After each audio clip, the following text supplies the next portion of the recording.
ଜୟ ଜଗନ୍ନାଥ। ନୂଆ ବର୍ଷରେ ନୂଆ ଭାବନା। ସମସ୍ତ ଜଗନ୍ନାଥ ପ୍ରେମୀମାନଙ୍କୁ ମୋର ପ୍ରଣାମ। ଜଗନ୍ନାଥଙ୍କ ଦୟାରୁ ସମସ୍ତେ ସୁସ୍ଥ ରୁହନ୍ତୁ, ଖୁସିରେ ରୁହନ୍ତୁ। ପ୍ରଭୁଙ୍କ ପାଦ ତଳେ ମୋର ପ୍ରାର୍ଥନା। ଜଗନ୍ନାଥ ଜୟରେ ଜାଗ୍ରତ। କାଳିଆ ମୋର ସବୁବେଳେ ସବୁ ସମୟରେ ଜାଗ୍ରତ ରହିଥାଏ। ଜାଗ୍ରତ ରହି ସମସ୍ତଙ୍କୁ ଦେଖୁଥାଏ, ସମସ୍ତଙ୍କ ମନ କଥା ବୁଝୁଥାଏ। ଗରେ ଗଣନା। କାଳିଆ ମୋର ଗଣନା କରୁଥାଏ।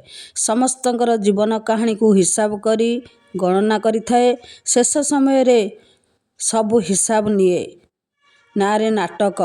କାଳିଆ ମୋର ସମସ୍ତଙ୍କୁ ଅଭିନୟ ବା ନାଟକ କରିବାକୁ ସଂସାରକୁ ପଠାଇଛି। ଯାହାର ଯେତେ ଅଭିନୟ ବା ନାଟକ ଭଲ ହେବ, ସେ ସମାଜର ଉଚ୍ଚ ସ୍ଥାନ ପାଇବ।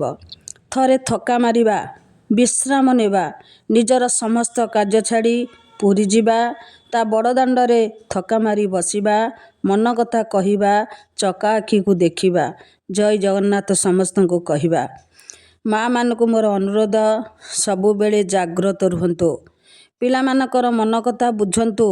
ପିଲାମାନଙ୍କର ଦେହ ଅସୁସ୍ଥ ଥିବା ସମୟରେ ପାଖରେ ବସନ୍ତୁ, ମୁଣ୍ଡ ଆଉଁସି ଦିଅନ୍ତୁ, ଭଲ ଭାବରେ ଯତ୍ନ ନିଅନ୍ତୁ। ପିଲାମାନଙ୍କର ଦୁଃଖ ସୁଖର ସାଥୀ ହୁଅନ୍ତୁ। ପିଲାମାନେ କେବେ ଖରାପ ନଥାନ୍ତି, ପରିବେଶ ପରିସ୍ଥିତିରେ ପଡ଼ି ଖରାପ ହୁଅନ୍ତି। ତେଣୁ ପରିବେଶ ଠିକ୍ କରନ୍ତୁ, ଭଲ ପିଲା ସୃଷ୍ଟି କରନ୍ତୁ। ଜୟ ଜଗନ୍ନାଥ।